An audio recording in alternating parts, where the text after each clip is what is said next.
Assalamu alaikum. Namaskar. I extend my warm and personal greetings to Her Excellency Ms. Sheikh Hasina, the Distinguished Honorable Prime Minister of Bangladesh, to Justice Obaidul Hassan, Honorable Chief Justice of Bangladesh, my own very distinguished colleagues, Justice Aniruddha Bose, Justice Dipankar Datta, Justice Somen Sen, Justice Arijit Banerjee, to Mr. Justice M. Inayatur Rahim, Honorable Judge of the Appellate Division of the Supreme Court of Bangladesh, Mr. Anisul Haq, Minister of Law, Justice and Parliamentary Affairs, to the High Commissioner for India, Shri Pranay Verma, who has very graciously been present throughout my trip here, to all the judges from across courts in India and Bangladesh, distinguished guests. Yesterday, my spouse and I offered our humble tribute at the memorial of the father of the nation, Bangabandhu Sheikh Mujibur Rahman. As I said yesterday morning at the inaugural, this was personally an emotional moment for me because I represent a generation of India which was just growing up when the liberation of Bangladesh took place. So in that sense, emotionally, my generation, and I dare say the entire part of our country, entire country, shares a bond of friendship, not just in terms of culture and history, our social ties, but in terms of the histories which our countries have faced. The memorial to the father of the nation is a poignant, if even a stark reminder that freedom has come with complete and absolute sacrifice by the father of the nation and his family. Yet, as you reflect on what happened at that time, and you reflect on Bangladesh as she stands today, one is struck by the remarkable progress made by Bangladesh under the stewardship of the Honorable Prime Minister, Sheikh Hasina ji, on social indicators of growth and progress, whether it is in terms of the reduction of poverty, the increase in income levels, reduction of infant mortality, the absolute reduction in maternal mortality, the growth of GDP, even through years of COVID, which shocked the entire world.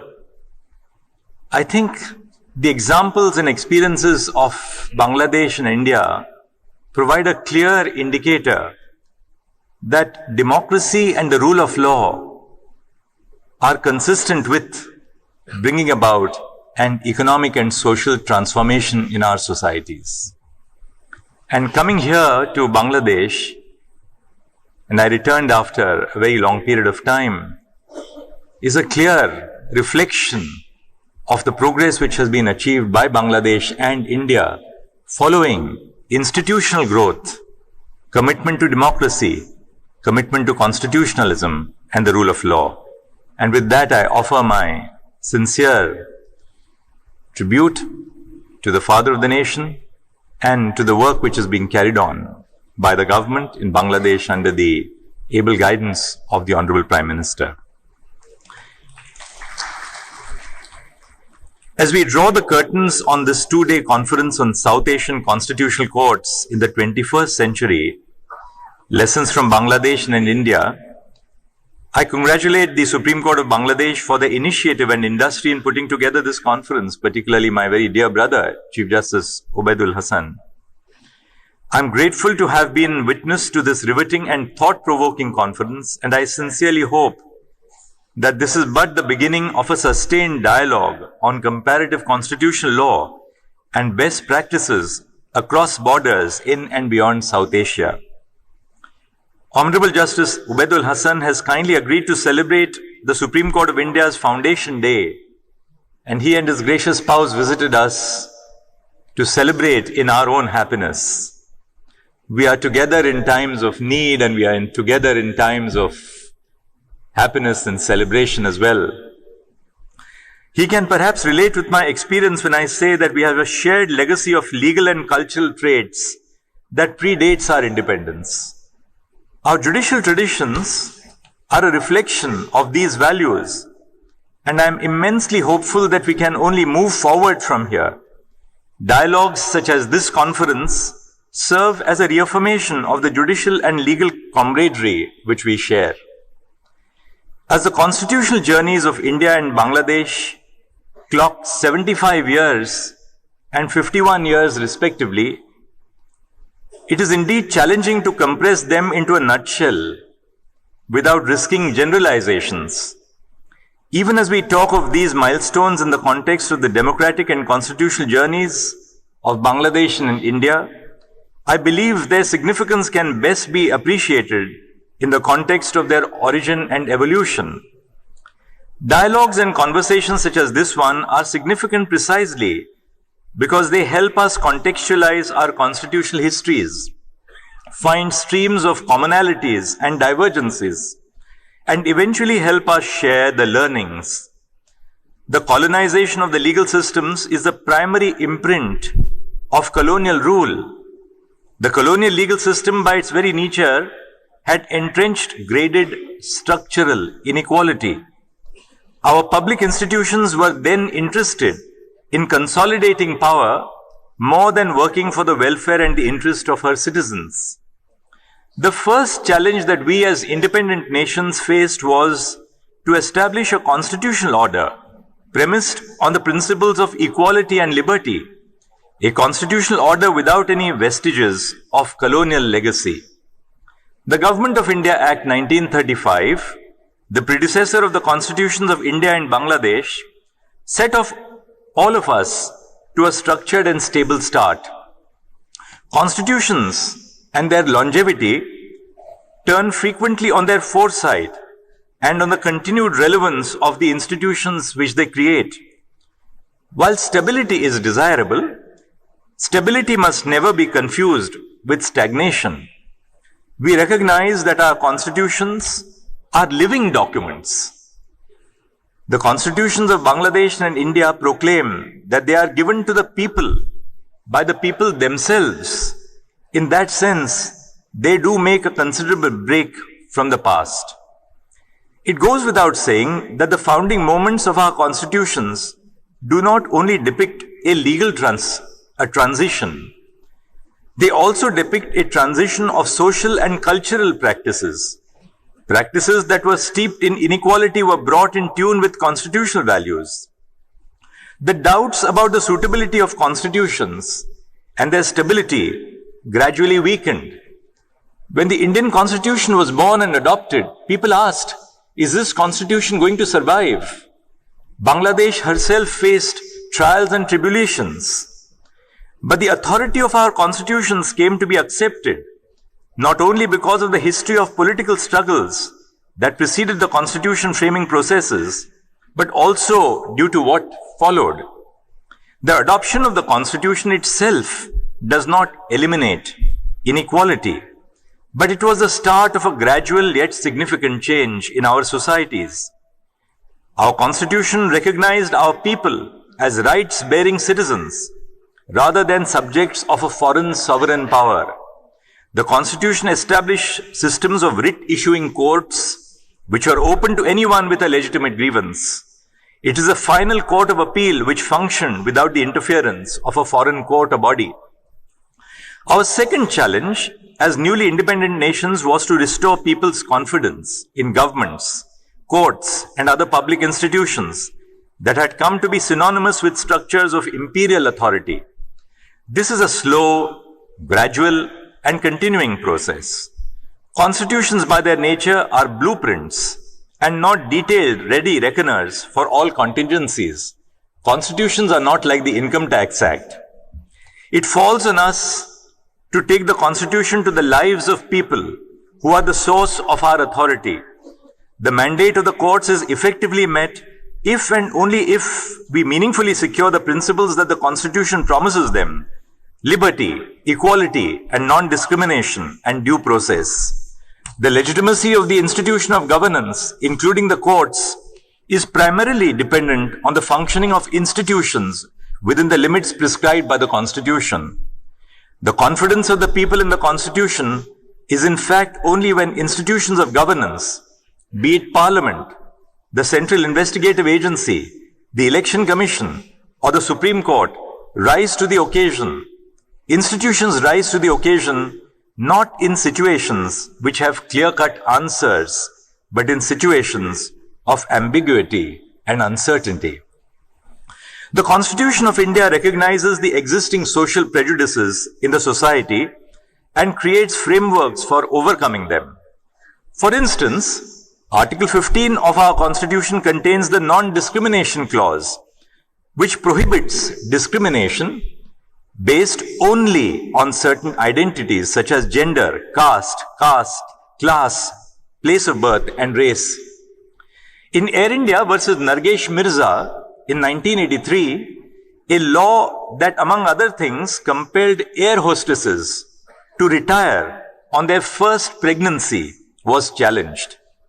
It was argued before the Supreme Court of India that this was not discriminatory because the basis of the law was not only gender, but was also pregnancy and marriage. This was evidently to the disadvantage of one gender more than the other.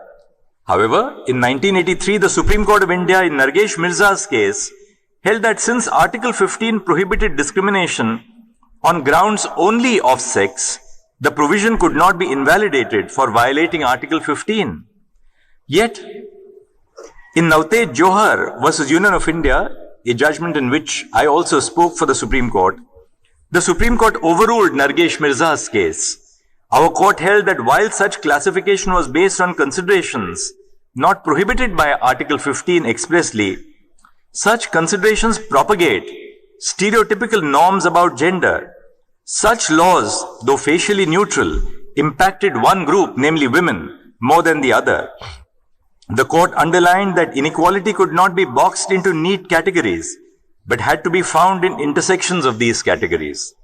In doing so, it took the opportunity to expand the non-discrimination guarantee, looking beyond the letter of the law and reaching the spirit of the provision. Similar to Nargesh Mirza's case, courts in Bangladesh have dealt with rules that discriminated against air hostesses based on marriage and pregnancy alongside gender. And I refer to the judgments in Dalia Parveen versus Bangladesh Biman Corporation of the High Court Division, and later in Rabia Bashri Irene versus Bangladesh Biman Corporation. The constitutions of India and Bangladesh share several similarities in terms of their text and import. Fundamental rights, directive principles of state policy, judicial review, and the writ jurisdiction of the constitutional courts of the countries are a few among the many common strands. Unsurprisingly, the judicial pronouncements frequently employ analogous principles in enforcing these provisions. As I said yesterday, the rarest of rare doctrine in death penalty cases, the public interest litigation doctrine, the basic structure doctrine, are a few of the Indian Supreme Court exports that have resonated with our counterparts here in Bangladesh. I will address these in a while. The constitutions of India and Bangladesh, and I dare say also Nepal and Sri Lanka, share another significant similarity. They are all given to themselves by the people of the country. The constitutional authority is recognized in no small measure by the preamble is derived from the people of the country. By placing the people at the forefront of our constitutional development, we recognize the cardinal principle that institutions of governance and the people administering these institutions are accountable to the people.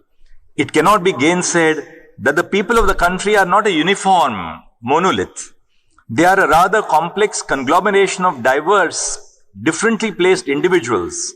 The success of constitutions and constitutional courts lies in recognizing the differences in a pluralistic society and addressing them.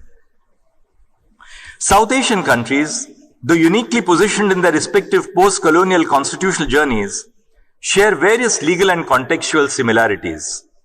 A lot of our disputes in areas of gender, representation, access to justice delivery mechanisms, and the rights of the disabled stem from common cultural premises. The legal solutions, therefore, must also be found in similarities. For instance, both Nepal and India have struggled to find solutions against practices such as dowry, which would be unheard of in this exact form elsewhere in the world. In India as well as Bangladesh, we have struggled to find solutions to remedy gender stereotypes and the diminished public participation of women and other marginalized groups. The Constitution of Bangladesh establishes the equality principle in Article 27. Article 28(4) recognizes equality between men and women in all spheres of the state and public life. In Bangladesh, Legal Aid and Services Trust, Blast versus Bangladesh, the two-finger test in examining the victims of rape was held to be unconstitutional.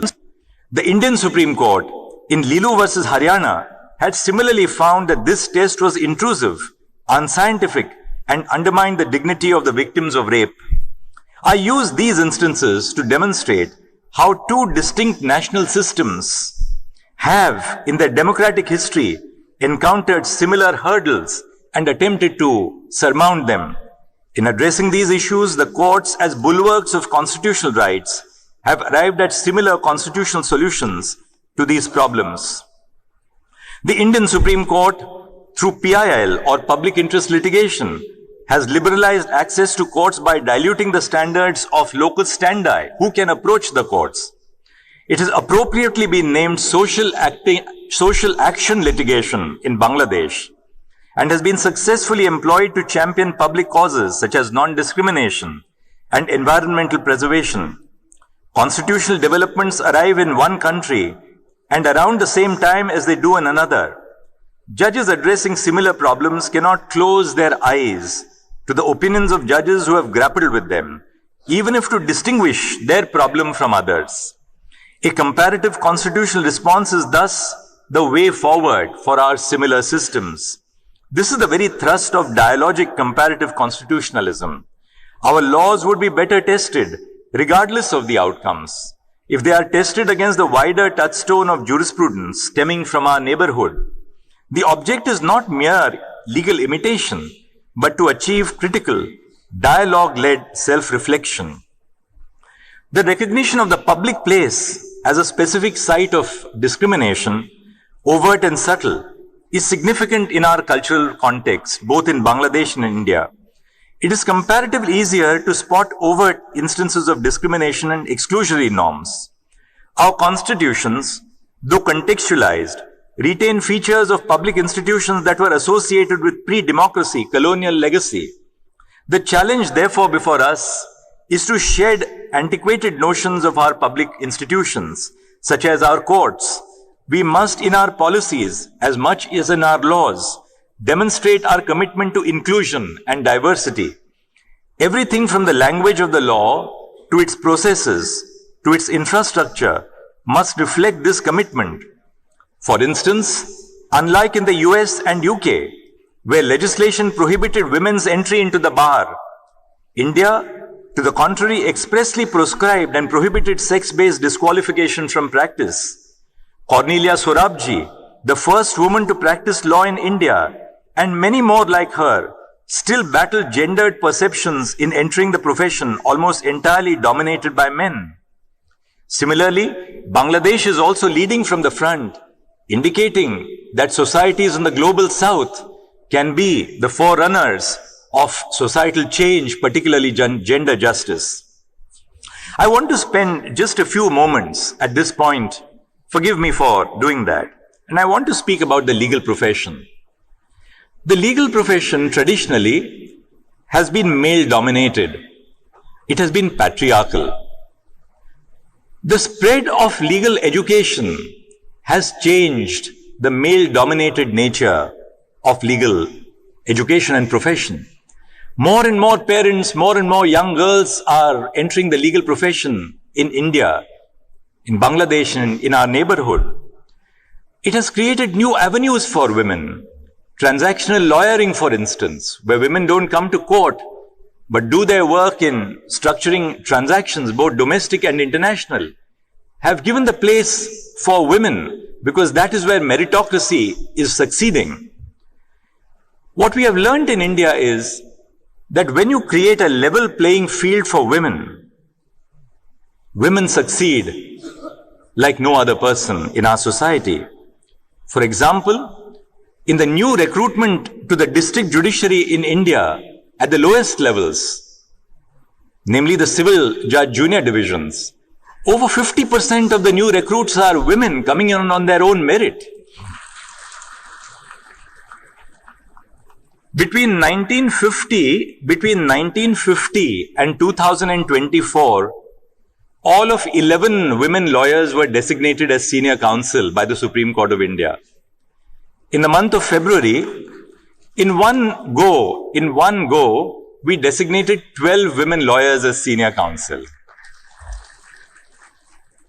I think this is a sign of the changing times. Bangladesh and India are both countries with a demographic dividend. Our countries are really young. Our populations are young. And I think as lawyers and judges, there's a great deal of expectation from our institutions, such as the courts, to answer the call of the demographic dividend, which we have to do for our societies to advance and prosper. And our societies are already doing that, and it's our duty as judges and lawyers to take that forward. The adversarial litigation in India and in Bangladesh is a colonial import. One person wins and another person loses in the court. But then there are alternate forms of dispute resolution which have emerged, such as mediation, which were the traditional forms of dispute resolution in our societies. So it's important that we build on what we have, namely our courts, but we also encourage our societies to resolve differences peacefully. We get a lot of matrimonial disputes in our courts today. Matrimonial disputes because our societies are changing. Men and women have become mobile. The wife may be based in Bangalore, the husband may be based in Silicon Valley, in California. Distance separates and causes problems for a variety of reasons. Mediation, which is voluntary, consensual, and recognizes party autonomy, has been a game changer in resolving disputes peacefully. Our role as judges is also undergoing a change. Are we to look upon our role merely as people who decide disputes between A and B? That's the core of our function. But as judges, we also perform the role of being facilitators. Facilitators for social change in our society. Our courts owe their existence to a colonial legacy, but judges in colonial times performed completely different functions. Today we are in tandem with society. We have to ensure that we look at the needs of our society, encourage social growth and social progress by allowing for our marginalized groups to come into the mainstream, encourage greater participation of all segments of our society, including the most dominant half, which is represented by Her Excellency, the Prime Minister. Finally, we must use greater technology, both in India and Bangladesh, as a means of outreach to our citizens. I'm always asked, with the technology divide, with the internet divide, even in countries like India, is technology only for the elite? And my answer is completely to the contrary. As part of the e-phase, the third phase of the e-courts project in India, the government of India made available 7,000 crores a few months ago for the Indian judiciary. We are using this money to bridge the internet divide. We have set up the National Judicial Data Grid, which maps every case across India into a judicial data grid.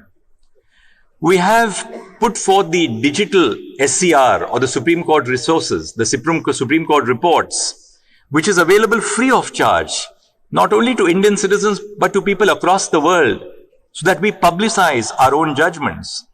We are setting up e-Seva Kendras in every court and establishment in India, so that all our citizens who do not have a smartphone or an Android phone can gain access to all the facilities which we, as judges and courts, have provided.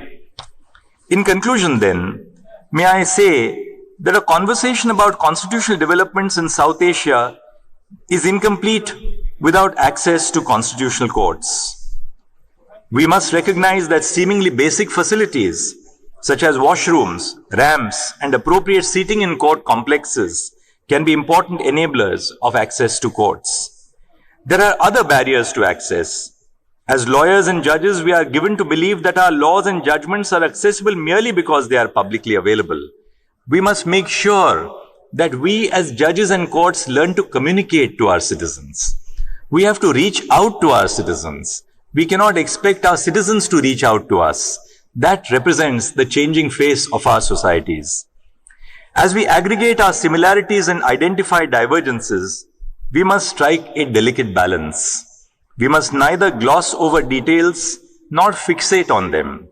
We must use our similarities to examine how distinct national systems have in their democratic history encountered similar hurdles. In addressing many issues, the courts have found similar constitutional solutions. Notwithstanding the many similarities, our constitutions retain our unique national identities, and we respect our national identities. The idea of celebrating South Asian constitutional developments is not to celebrate unreasoned conformity with the ideals adopted by a particular jurisdiction at the cost of our unique identities. While we engage with each other's constitutional experiences, we must be wary of confirming certain outcomes simply because they align with our premeditated beliefs. The purpose of this engagement over the last 2 days is not to reaffirm and adopt comfortable conclusions from our neighbors. Such an exercise would only produce a body of self-affirming and uncritical legal norms. There may be initial discomfort with engaging with foreign judicial systems. Similarities that we are trying to trace may seem like forcible imperial attempts to gloss over cultural differences.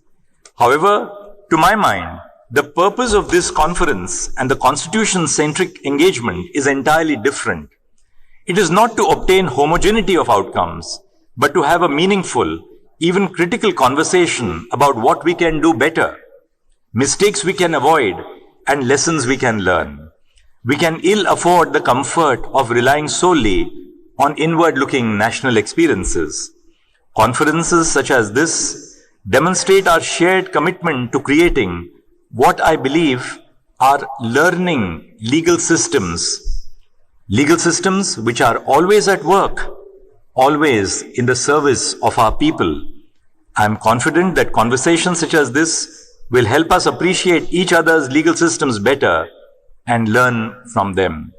I thank you very deeply from the bottom of my heart for inviting me. Jai Bangla, Jai Hind.